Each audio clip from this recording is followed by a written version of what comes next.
ये गाना बहुत स्पेशल होके वाला बा। काहे कि ये गाना के नाम ही रखल बा काशी में शिव शंकर। सावन स्पेशल गाना का कितना इंतजार है। नमस्कार प्रणाम तरह से बतला दी कि एक बार फिर से पावर स्टार पवन सिंह पुराने अंदाज में दिखने वाले हैं। जी हाँ, आप सबको बतला दे जो सावन स्पेशल गाना आ रहा है उस गाने का जो बोल है काशी में शिव शंकर। जी हाँ, काशी में शिव शंकर होगा सबके पुराना अंदाज में देखे के मिली। काहे कि पावर स्टार पवन सिंह इस गाने को बहुत पुराने अंदाज में गाए हैं। रघुआ सबके देखे के मिली जौन गाना ये भोले बाबा आए रहे वो टाइप के ये गाना रघुआ सबके देखे और सुने ला मिले। जी हाँ, काहे कि पवन सिंह इस गाने को पुराने अंदाज में गाए हैं और पुराने अंदाज में गाने का इसका रीज़न है कि इस गाने को लिखे हैं अरुण बिहारी जी। जी हाँ, अरुण बिहारी जी लिखे हैं, छोटू रावत जी म्यूजिक दिए हैं। और आप सबको बतला दें कि ये गाना सारेगामा हम भोजपुरी ने बनवाया है, तो बहुत बड़े लेवल पर शूट हुआ होगा।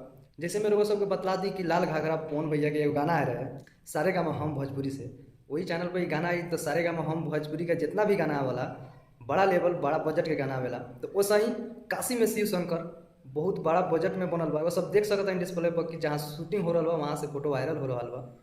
तो ये गाना बहुत स्पेशल होके वाला बा। काहे कि ये गाना के नाम ही रखल बा काशी में शिव शंकर और इस एक बोल दे दिया बा सावन स्पेशल गीत।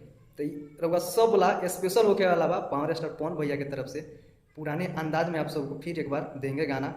दिल झूम उठेगा जैसे ये भोले बाबा में हम सभी को झुमा दिए थे पवन भैया ने। और रउआ सबके बतला दी कि गाना के शूटिंग कंप्लीट हो चुकल बा और रउआ सबको बहुत जल्दी गाना देखे सुने के मिली।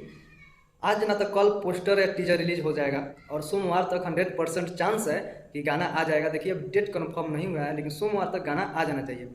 आगे लोगों सबको बतला दी कि पावर स्टार पवन भैया लंदन जा चुके हैं। जी हाँ, आज लंदन के लिए निकल चुके हैं।